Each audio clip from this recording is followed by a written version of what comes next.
Hello, everybody. Welcome to the DePIN podcast. I'm your host, Tom Trowbridge. We're excited to bring you interviews with the key founders in the DePIN landscape, investors, and ecosystem partners. This is an exciting time for DePIN, and this year we're going to be meeting even more founders, learning about the projects that they're building, about the traction they're getting, and about the revenue that they're generating. The podcast is brought to you by Fluence. Fluence is building a decentralized compute platform. It's a project I'm a co-founder of and really excited about. So buckle up for this year. Please subscribe to the channel, listen to us on Spotify or Apple. And of course, if you are around any of the large conferences, come to our DePIN Day, where you can meet these founders on the Fluence team in person and hear from all the ecosystem partners as well. So look forward to seeing you in person, and let's get going on this podcast. Hello, everybody. Welcome to the DePIN podcast. I'm your host, Tom Trowbridge. Thrilled to be here with Jon Radoff, who is the CEO and co-founder of Beamable. Welcome, Jon. Hey, Tom. Thanks for having me. Listen, it's also great to have Jon here because Jon is co-founder of Beamable, and Beamable is in the gaming space, and I've done very little in the DePIN gaming world. So I'm excited to kind of dig into this vertical, which I think is huge for crypto, is big for DePIN. And we need to kind of just as an industry understand more of it. I certainly do. And so I'll let Jon talk about it. But Beamable, it basically allows the creation of games by basically having a whole outsourced stack that developers can use to kind of commoditize the back end. So that's a very rough description of it. Jon, clear up the mess. Well, give me a more precise description of what you're doing and what you've done. Okay, well, maybe we'll just start from the lay of the land in the game industry and the big pieces we have, and then I can kind of talk about the market we're going after, and then DePIN will come in terms of how we solve that. But in the game industry, there's basically two really big pieces of technology that you need to build a game. And for those who aren't familiar with games, ask your kids, ask a friend about it. It's 3 billion people in the world are playing games, spending about $230 billion a year. So it's an enormous technology market and entertainment market. It's really the largest entertainment market we have now, quite a bit bigger than film and music, for example. So in that business, the front-end technologies are the graphics. So it's the piece you're looking at when you play a game. And there's two companies that dominate that. One is called Unity, which is a public company. And the other is called Unreal Engine, which is owned by Epic Games, which is best known for a game called Fortnite, which almost everybody's heard of. But so those are in charge of the graphics and the experience of playing a game. There's this whole other vast domain of technology that you need if you're going to deliver a game. And that's everything that happens on what we call the back end. And that's cloud servers, that is data persistence, it is multiplayer functionality, tournaments, social systems like quests, content management systems, updating things, economic systems, payment rails, payment processing, blockchain integration. So all of those things you need to actually construct a game. And it doesn't matter if it's Web3, Web2, like from a demand side of this network that we'll talk about in a little bit, like all of these games kind of have the same needs, which is computational requirements up in the cloud to be able to actually operate the multiplayer features of their game. So that back end piece is a really large technology market. So to give you a sense of it, we believe it's about 20% of the top line of the industry goes back out the door as back-end services of various kinds and labor and all the stuff that you have to do to build the back end. So we're talking like $35 billion a year. And there's some really strong data points for that. So a really well-known gaming company is Roblox, for example. Last year, they spent about 40% of their top line on infrastructure. By the end of the year, they had kind of got it down to, I think, 27, 28%. Still a really big percentage of their total revenue going back out the door for infrastructure. That's the market that we're going after here. And game developers have really kind of weird and hyper-specific needs around everything from development technologies they use, deployment processes, the way the CPUs actually have to be harnessed for this kind of stuff. It's a little bit different than everything else in most other tech markets. And so if we think about that, how much on that stack of savings do you guys think you provide? So our DePIN is launching in Q4, and I can just give you the comparison of like what we see on Amazon for people that are hosting it today versus what we see that becoming as it goes onto the decentralized network. But Amazon is something a lot of people go to. for a variety of reasons, because it's kind of easy to stand things up, but it's frequently just very, very expensive. So when you switch to what we call in the game industry bare metal service providers, typically you're seeing a savings of, I'd say 70% reduction in just server costs is pretty typical. A 90% reduction in bandwidth costs is pretty typical. So, and I should also say, like, cost savings is not the only reason that people benefit from moving to a DePIN, but just if we want to just look at the dollars alone, that's a really compelling reason to want to get off the hyperscalers and switch to a diversified network of bare metal service providers. Right. But I mean, so I get the bare metal savings without a doubt, but there's a variety of services that I'm sure you spoke about earlier that you guys are offering, right? So if you think about your package, however you think about that, are you saving 50, 70, 20? How do you expect that? Or because there's a savings that also just allows people to be in business otherwise wouldn't be, right? You have a company that could shift its tack, save money, or a new guy starting. Yeah. So, just top line, like I mentioned earlier, we see 20% is a pretty typical industry average that people are spending of their top line. We believe you get that down to the 5 to 10% range with Beamable. And a lot of that is a labor cost savings, number one, because people are spending an awful lot of effort just building stuff from scratch, like for the 10,000th time. But also when they do build it on their own, this tech is not very optimized. So as they start scaling out, they're spending way more than they actually should. And these are terrible ways for game developers to spend their money, because the only way you succeed in gaming is build a great game. There were 19,000 games on the biggest PC platform called Steam last year, and most people haven't heard of the vast majority of those 19,000 games. There's going to be 25,000 this year. None of those developers are succeeding because they were amazing at building backends. They only did it because they built great games. You'd be wasting your money to invest in that. You can spend millions of dollars, which is the other piece that I think you just touched on, Tom, which is there's the OpEx aspect of this. Once you're up and running, taking the money out of your revenue and allocating it back to infrastructure operations. But as a game developer, you are also investing capital upfront way before there's any revenue. Like, best case scenario for the majority of games, like maybe you can get a good mobile game out in a year, probably closer to 2 years these days. PC games, 2, 3, 4, 5 years. What we call AAA games, which are the Hollywood type builds in this industry, 7+ years. GTA is a decade plus. So it takes a long time to build this. So you don't want to be burning either more money up front or all kinds of CapEx up front investing in infrastructure. It's just a waste of the capital that's going to get you to market with a successful game. So in the Beamable business model, there is no CapEx, right? It's pure OpEx, and it's entirely based on usage.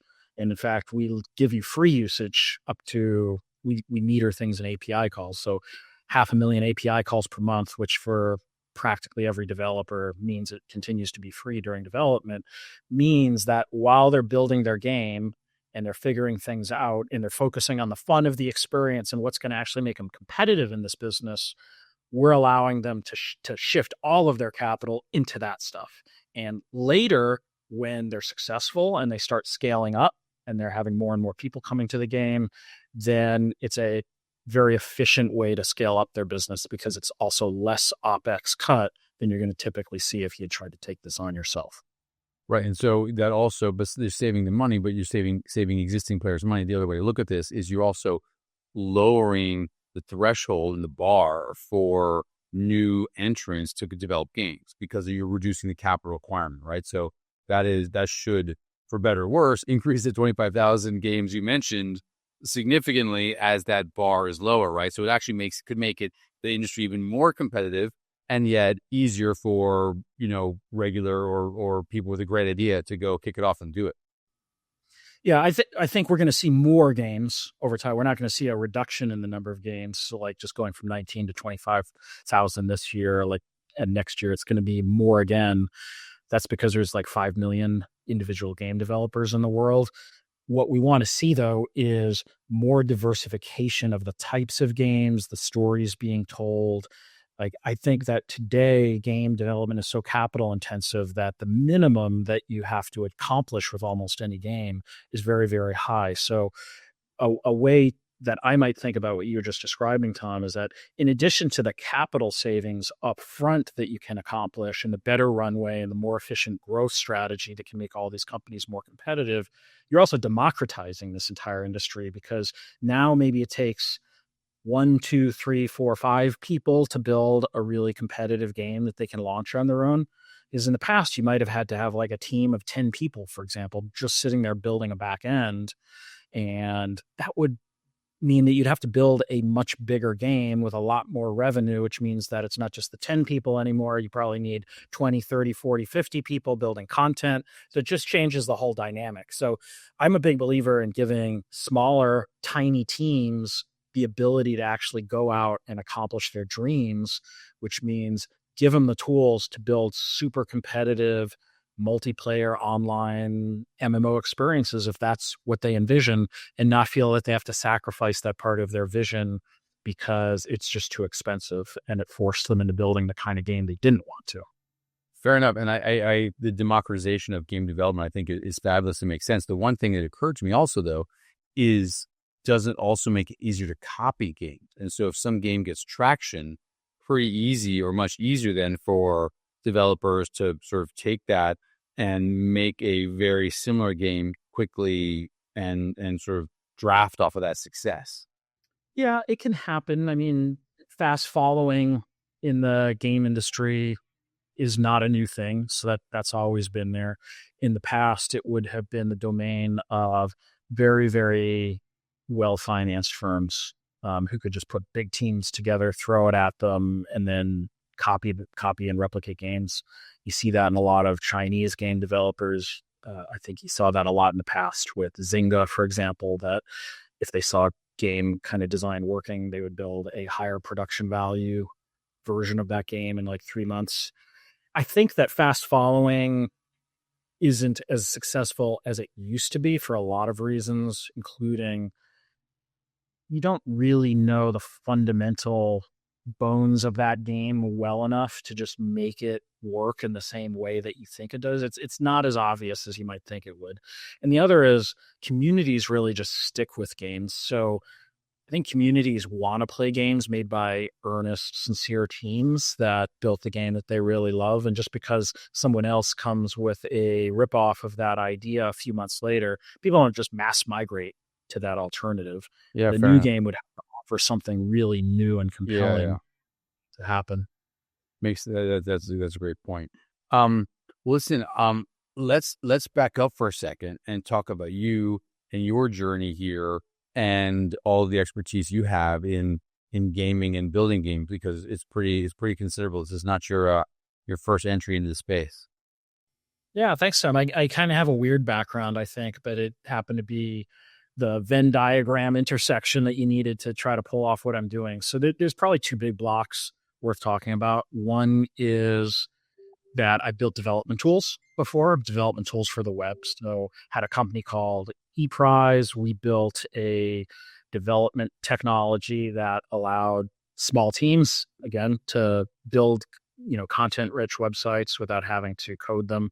Today, there's lots of companies in that space. Squarespace, et cetera, are just examples of that kind of company. But we were one of the earlier ones. But I took that company public on NASDAQ, grew it to about 300 people, ended up selling it to another company long ago. And then on the heels of that, I had the crazy idea, wouldn't it be fun to make games for a living? Now that I did a tech company, let's go build games. That would be fun. Well, let me tell you, games is one of the hardest possible things you can do with your life, and more often than not, a good way to make a small fortune out of a large one. So but it's what I decided to go work on, and I started a game developer called Disruptor Beam. Saw an opportunity to go after entertainment IP, like big licenses, and create games around it, because no one else was doing that on mobile at the time. So launched a Game of Thrones game right when Game of Thrones first came around. And then I did a Star Trek game, a Walking Dead game, an Archer game. So worked with some of the biggest IP and brands in the world, shipped games to 20 million players. Amongst those games, the Star Trek game still operates today. I did sell it to another publisher, but it's hitting like a decade of operations on that. So that also shows you, when the formula behind a game works, it can become a long-term business. These aren't just things that ship, you get your money and then you move on. Like the right kind of game, it just becomes a money generator every year and continues to entertain people, every day for years, even decades. Long story short there, though, in the process of building and shipping those games, we were kind of like everybody else. We had to invent all those technologies from scratch to be able to do it, to support millions of players. We shipped these games to 20 million people. So we were at scale with a lot of people on these games. So we had to figure out everything from data persistence to social systems to scaling and auto scaling and load balancing and all the things we think of as DevOps. Like we just had to do it all ourselves. And that cost a lot of capital, cost us a lot of time. We did it pretty well, though. And ultimately, I realized that I'm one of the few people out there that had built development tools and had actually figured out how to ship successful game products. So I just had to put those together because it's kind of my unique traits that I brought to the world. So 5 years ago, we decided to start Beamable along with the guy who had run the technology platform at the game studio. His name's Ali. And I brought back a co-founder I'd worked with before at another startup called Gamer DNA. And we launched Beamable 5 years ago. And since then, we've got about now around 100 live operating games on the platform with a couple million people out there playing those games. And it's a revenue generating business based on this technology. Well, that's terrific.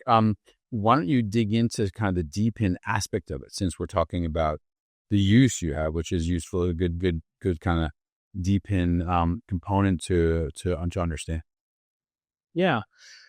Well, I'll tell that story through the lens of like what we heard from customers in the past few years and what they're worried about. So we initially took this tech stack and we brought it to market as essentially a SaaS technology with an API that you could subscribe to, and we would just bill based on usage.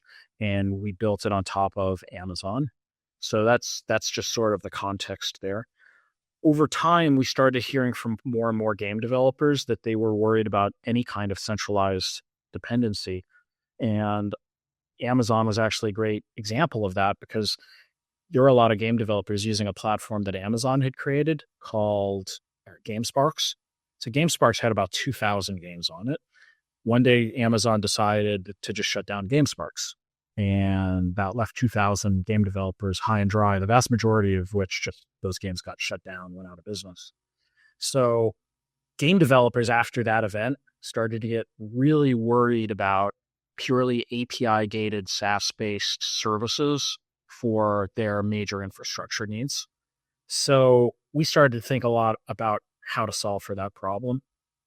Now, one part of my story I didn't tell was my deep personal background in blockchain. Like I was running a Bitcoin miner in my blog using JavaScript back in 2011, back when you could do that. And so I was like super early and can't do that anymore, sadly. Like I think you'd need more than the time in the universe to mine to mine Bitcoin now. But did that. The Star Trek game I referenced earlier, we took Star Trek, we made a blockchain version of it on one of the early gaming chains, minted 1 million wallets there. So we've been working with a lot of blockchain stuff. And we also had gained some of the best blockchain game developers out there. So Mythical Games, who's known for FIFA Rivals, for example, is on there. Wildcard Alliance, Projecto. So basically the biggest Web3 gaming studios building real products were on us already. So we had developed a lot of blockchain expertise. So we started looking at what guys like Helium and Render and Aethir had done. And we just realized that was the solution to a problem people were describing, which is not just cost and the fact that hyperscaler-based backend tends to drive up your cost over time, but the management of risk so that they didn't have to worry so much about one centralized dependency. So we came to the conclusion that what would be right for us is to open source the tech stack and build a decentralized network on the supply side in which you weren't gated through any one major service provider. There could be a whole bunch of service providers who in aggregate could offer better price, but also if any of them decide they don't want to be in that business anymore, it doesn't really matter. Your traffic can just be re-provisioned somewhere else. So that led us to build the Beamable DePIN. And earlier this year, we announced new capital coming into the company. We had a Series A led by Bitcraft, and that's what we've just been building ever since, is the DePIN, which will be launching the DePIN a little bit later this year, along with our token launch later this year. Well, so that is interesting. I think we are at Fluence share a lot of the same kind of concepts around just with a specific component of compute and kind of how that works.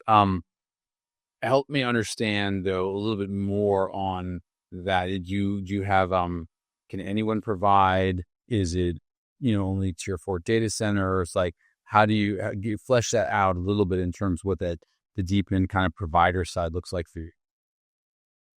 Yeah, well, we can talk about the two main node types that we have in our network, and the technical requirements of the two are quite different.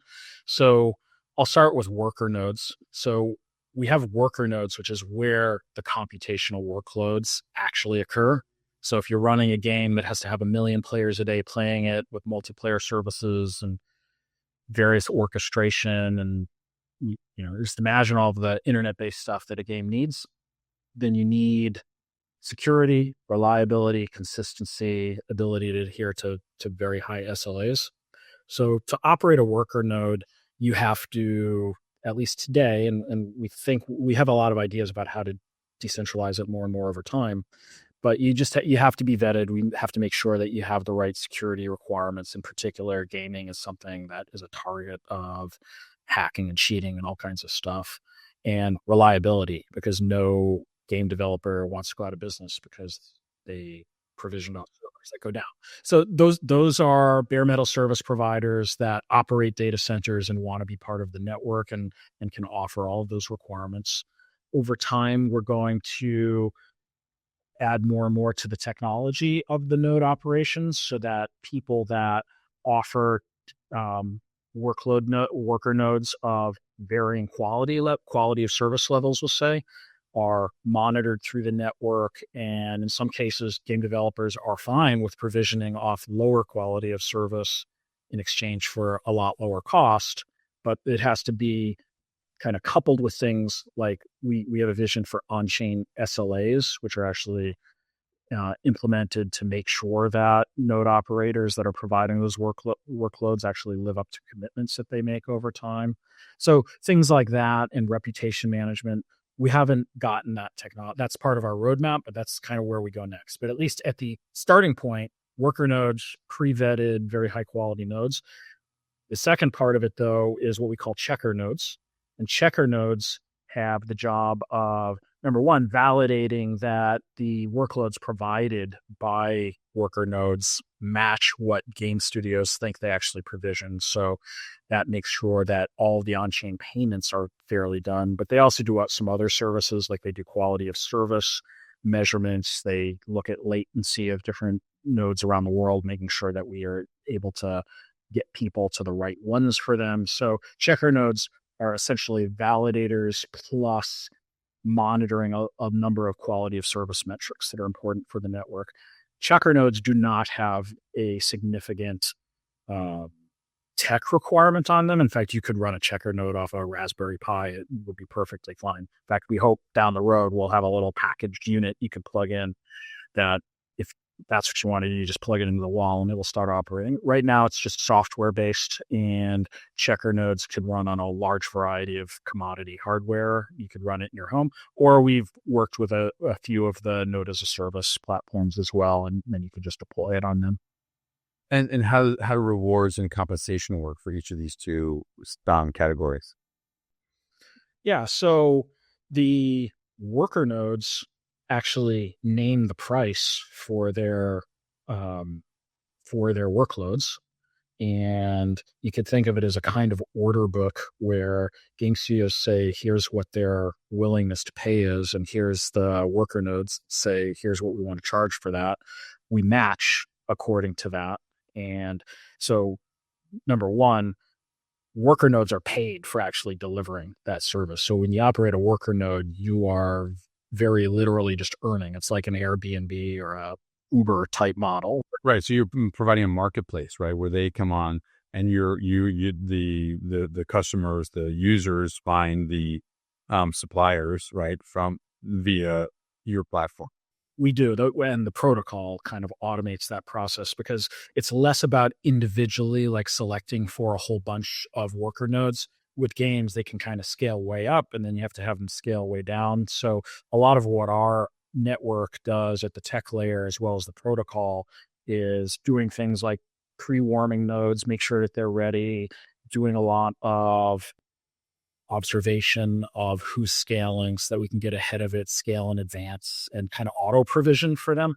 So the only thing that a game developer has to worry about is what are they willing to budget for the network capacity that they've got, which will be a decision based on the internalized economics of their game. And then the network automates the process of selecting the servers that they're going to need to run on their network. But then that worker node operator is paid for that. And depending on whether the person wants to, I should say, like, we haven't fixed all of the network fees yet at this point in time. We'll hopefully get to a first rev of that in Q4. But if they want to pay a native token, that's the most economic way to do it. Or if you want to pay in stable, that's totally fine too. But there's a larger network fee for that. And probably it's going to range from the worker node operator will keep between 98% down to maybe 85% if they wanted to get paid in stables. The rest of which goes back to the network and is then also used to fund token buybacks. So that's kind of the fundamental economics of it. Now, checker nodes get a little piece of that network fee to compensate them for providing the relevant services when they were invoked for that. And also we've set up some incentive pools, particularly for checker nodes for the early days of this network while we're still scaling it out. So there's token incentives to just participate and be a node, but ultimately really the tokens are for payment of services to the worker node operators. And is there a staking component? Yes, there is. So there's no staking requirement for checker nodes, but there's staking for worker nodes for a bunch of reasons, one of which is we have to make sure that worker nodes operate in an honest way, and we need a slashing mechanism if they start messing around. So that's the primary purpose behind staking there. We're also, and we haven't quite gotten to the point of announcing how we're thinking of it, but we also want to ultimately get to a place where there's also the ability to capitalize entirely new worker nodes through a staking mechanism as well, which I think could become interesting as a way to actually have fractionalized ownership of the workload capacity on the network as well. But that's something we're still trying to figure out the right model around, but kind of aligned with our vision of having community ownership of all aspects of the network. Listen, it's super interesting. And there's a lot of commonalities with Fluence. Right, being Fluence, we're a decentralized compute platform, so we bring compute on. There's stake to activate the compute. People are paid in fiat if they want, usually stables, right? Like there's a lot we're introducing a kind of a checker concept as well. So there's a lot of commonality. So I understand this the architecture very well. I think it makes a ton of sense, and I think is certainly interesting. And like you guys are this, the way it sounds there, almost like a distributed compute platform for which your use case is gamers because of all the services you built, right? For us, yes, we're a distributed compute platform. Our first use case is third-party node providers. And, that is a big node providing is a big piece of compute's a big piece that costs their cost stack, like compute is for games, right? And we also save them a ton. So there's real kind of similarities in this. I think yours is probably a little more complex at the moment in terms of the stack you're building. Ours is getting that way, but there's real kind of once you kind of distill away the use case, there's a lot of real kind of similarities in terms of what you're doing. Yeah, well, I think what you're doing is really interesting too, for us to think in terms of. I think of it as DePIN composability also, which is we don't want to be necessarily be in the business of always having the foundation go out and find worker node operators. Like we're also just fine with the protocol being able to attach to other DePINs that can provide relevant compute and then just deploy the nodes there. So we want to figure out that kind of stuff over the next year as well. But you're right. Like we're a vertical network. Ultimately, I wrote a blog post about this a few weeks back about what I saw as some of the benefits of verticalized DePIN. And it's just when you really break it down, it's a very different set of challenges than you've got with a horizontal compute network. But with a vertical DePIN, you have a couple of interesting advantages. One is if you've open sourced it and you make it so that people can start adding their own modules, then you're also creating a software ecosystem around the DePIN. So you got DePIN kind of as the infrastructure layer, but then you start being able to go right after the typical hyperscaler type tech stacks that you see at Azure and Amazon and whatnot, where instead of us having to own and create all of these other components forever, you can just allow other developers to say, well, I've got a software module, I'll add it to the network, and we're creating a royalty system where they can just essentially name the royalty that they want to earn for executing their code on top of the DePIN network. Because DePIN's nice, you already got the payment rails all in place to pay for workload provisioning. Then it opens up this ability to have a software ecosystem that rests on top of that. Hard to do just on a purely horizontal basis, though, whereas on a vertical industry basis, when you have this strong clustering effect of all the different things that a developer needs to go to market, that's an advantage. And the other thing that's emerging for us that by the way, we didn't see this even coming months ago, is then you start even opening up a consumer side of the network as well, because guess what? There's those 3 billion gamers in the world, and you start being able to do really interesting things around user acquisition. So we're finding that we can create pools of tokens and just say to the community, hey, there's a token bounty if you want to go like try before you buy a game, we'll do it. In fact, we produced really good results for game developers. Like in game developers, one of the most important things is to get what they call a wish list on Steam. The more wish lists they get, it usually points to higher revenue numbers for the game at launch. So they are always trying to build that up. It surfaces them better on Steam. So we've had developers be really successful with that. We're selling things all through the community because we now have this community of 1.2 million people per month on purely the DePIN kind of retail community side of things, which we then found could unlock a lot of value for the game developers. So I think when you verticalize the network, there's a lot of opportunities to add. So if we get down to like the economic reason, other than just, oh, that sounds interesting, I think when DePIN works well, the fundamental KPIs of the business of the network are aligned with the protocol itself. So meaning for us anyway, it is we want people to have more and more reasons to transact on the network, whether that's provisioning servers, paying for software on it, or even paying for user acquisition on the network. Those are all things that our network is able to facilitate on top of the base layer of infrastructure. And when you drive more and more transactions, that means more network fees. Those network fees then at the protocol level can drive buybacks that can do good things for all the people who are holding the token across the board. And I think it provides that strong alignment. So we are always on the lookout for more and more things that we can bring to this vertical network of game developers in terms of value add that are logical extensions of the underlying network. Really interesting. Yeah, I certainly grasped all the benefits of having a vertical focused product, and you've chosen a very large vertical. It certainly makes the most sense. It helps. The other thing, you mentioned, obviously you mentioned the business and you mentioned revenue.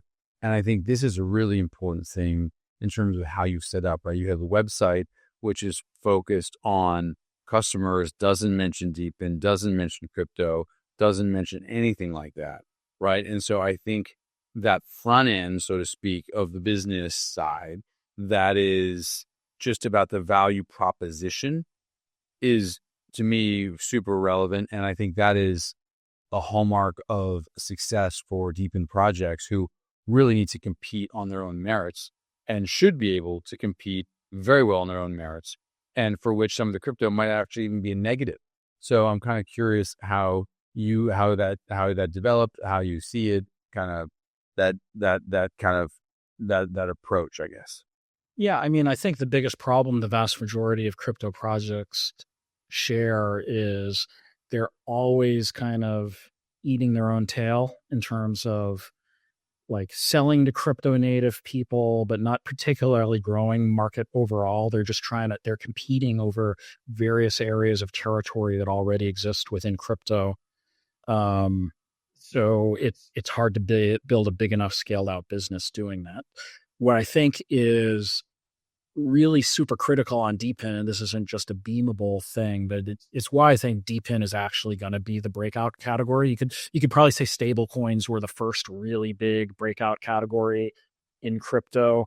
DePIN is the next one that can be even bigger than that, because the demand side of DePIN doesn't necessarily need to know anything about crypto. Now, in some projects, the early days of it, like they sometimes do, but ultimately, like for Beamable's SDK, for example, you download our SDK. There's no wallet to install. You don't have to like know anything about cryptocurrencies or anything. You just download, install. If you're a Unity or an Unreal Engine developer, you just start building your game, and it's probably a year or two away before you're going to start paying for things anyway, because you're not going to scale out beyond the $500,000 per month until that point in time. Then you can start worrying about like swiping the credit card and paying, which is, we give the option on beamable.com to have like just a pure fiat payment gateway rather than having to even think about crypto wallets. So I think it's super critical just from a product management standpoint, number one, to make sure that the demand side of a DePIN is built for a non-crypto native audience. In fact, a large part of the audience may be actively resentful of crypto, so why put that in front of them? The supply side, yeah. Well, particularly in the game industry, there's a lot of skepticism around crypto. There's been tons of Web3 games that have been hyped and then completely failed. So, it's a market that's struggled, and you wouldn't want to tell game developers that step one of building their backend is they need to become crypto users. So we take that completely off the table. The SDK is nothing about crypto in it, and you just start building on it. The supply side's different. Now, the supply side is people that do care about token incentives and earning and all of that. So there, at least today in DePIN supply side, I think does need to be a more crypto savvy customer, particularly as they think about, as a lot of people make decisions around, how does the tokenomics and the token design play out over the long term? Probably long term that has to change as well. And that supply side, you shouldn't have to know anything particularly about crypto either.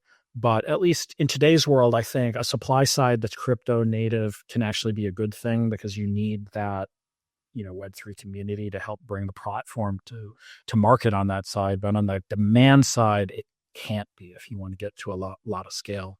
And you look at this industry again, 30 billion plus per year being spent. 99.99% of that or so is not going to be spent on Web3 games. So that's the market that you'd be giving up if you didn't build it for the average developer. And just a question, devil's advocate here, couldn't you also have a supply side that's paid in fiat and does not need to know about crypto either, right? If you got a marketplace here, the developers, they get some credits, they use it. Ultimately, you just mentioned swiping a credit card, right? Why does even the supply side need to know about crypto? It doesn't. And I mean, I think the existence proof of that is you could think of Uber as a kind of DePIN. Right. It's just a PIM. It's not necessarily the D, because it's just one cup, right? But Airbnb, similar concepts, right? Like, yeah, totally. But I mean, I think they're kind of the existence proof that the supply side of that equation, even though it routes through a central controlling company, doesn't need crypto to do that. I think for the market right now, it's a difference between tech and go-to-market strategy and how to find the people that are most excited and want to participate in it. I think token-based incentives give you a lot of compelling economic reasons to fuel growth, build out the supply, and bring people onto the network in a way that's just a little bit harder to unearth the right kind of node operators if it's just looks like another like Uber. I mean, and we've had, of course, there have been compute networks, or even you could look at, SETI at home or Folding at home are examples of an unpaid network that does exactly that. So it's all technically possible, but we think crypto kind of sticking with crypto native, at least for now on the supply side, makes sense for today. Now, go out 1, 2, 3, 4, 5 years. I think absolutely. We want to make sure that as people keep adding capacity to the network, it's, crypto just kind of fades into the background as an enabling tech rather than the thing that you have to know to take advantage of it. Well, yeah, that's how we looked at it. Where the way we reward compute that's not used is in our tokens, right? As soon as the compute is actually used, it's paid in fiat, right? And so that helps us keep capacity live to help scale, right? And so that is it, but that's only a piece of the compute. So as we get more users, we add more capacity paid, but only this piece is paid in tokens. But you clearly have to understand the token kind of component of it for that to work. And but then we can, that's just so I sort of we need it for scale as well. So just kind of curious on your side. I mean, you've mentioned some big numbers about how big the industry is overall. Where do you want to be? Where do you see Beamable? How do you think about metrics for growth? What's a success for you in 2 years, in 5 years? You're talking about launching a token, like either metrics you could use in terms of revenue, you could use in terms of API calls, right? You could do in terms of users, right? Compute. What metrics would you look at? And what would you say this is a success or this is a target? And pick your time either. It could be 2 years, could be 3 years, could be 5 years. How do you think about it? First of all, I think of when you're building a DePIN, you're thinking more in terms of GDP rather than typical, metrics running a business. So I think of us building a market and building up our share of the GDP, so to speak, of the global compute market in this vertical in games. So if you look at the big three hyperscalers, they're very strong in the game industry today. So between AWS, Azure, and GCP, that's mostly what the game industry today is using. And there's a little bit of bare metal service providers by people who are really big and just know how to build all the DevOps around the complexity of hybrid architectures. So, my vision for this is we are in competition with those big three, and we want to take their business and make it on a decentralized network and give game developers lower costs, a lot more sustainability, have an open ecosystem, democratize everything so that you could build a game with a very small team that's market competitive. So that's what we want to do. I mean, we're talking billions and billions of dollars that each of those hyperscalers does just in the game industry. That's the scale we want to get to. How quickly am I going to get there? I don't know, Tom. We're going to get there when we get there, but and it's a hard business, and we just got to kind of block and tackle, build one game studio or bring one game studio on at a time. And the challenging part of this business is games take a long time to build. So a developer can show up and it can be 2 or 3 years before you actually, quote unquote, monetize that game developer showing up.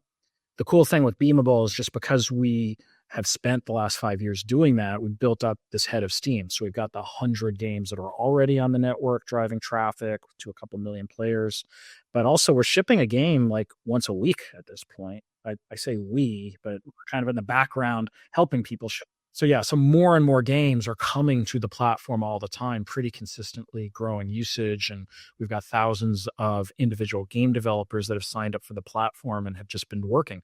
The fun thing in what we do is every week, something launches. Sometimes we knew it was coming because people talk to us, but sometimes it's we didn't even know these guys were working on that. And suddenly it ships. And I can tell you, we have everyone from little indie developers there to the biggest game publishers in the world that you've ever heard of working on things on Beamable today that are bringing product to market over the next couple of years. So I think particularly as some of those super large publishers get their success stories up on the network, that's going to further de-risk it for the market and make DePIN a good place to go for even the AAA game developers of the world. So we've been at it for a while. We're going to keep at it and just keep building our customer base over time as DePIN starts absorbing more of the global market share from compute, and gaming will just be a really key segment in making that happen. Very cool. Well, listen, having Bitcraft as investor is a real endorsement. I mean, those guys, I think, are the leading, venture investor in gaming. So I've been in Malta a couple of times, and I know they're super focused on it. So you got them. They clearly think that you're providing a critical service industry, and they would know given their investment. So that's certainly great to see. What else? I mean, you obviously focus on games. Do you spend any time looking at DePIN? I'm just kind of curious, any other DePIN projects that you like or pay attention to, or are you just very focused on your sort of gaming vertical, which is certainly possible? Yeah, well, I mean, we cooperate with a number of other DePINs. So ones that we've announced, for example, like we have a partnership with Aethir, for example. So Aethir does something highly complementary to us because their focus is GPUs.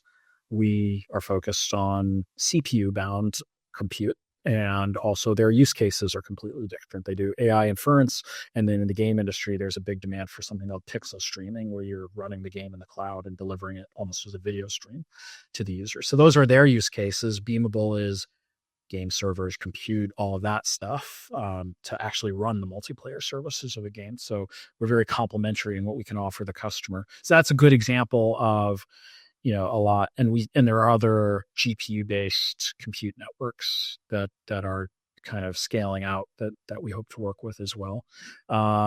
Certainly on the compute side, just as we would be happy to bring on first-party data center operators that meet the technical requirements and can become part of the network, we're also looking at partnerships with, every compute DePIN out there to figure out whether they can essentially be an aggregate network that is composed within Beamable as well. I mean, we're talking about that, with you guys. So that's a good example there. So I think there's a lot of opportunities for DePIN to work with each other and kind of provide a much more composable stack where we all benefit from each other's investments rather than what has historically happened in data center operations.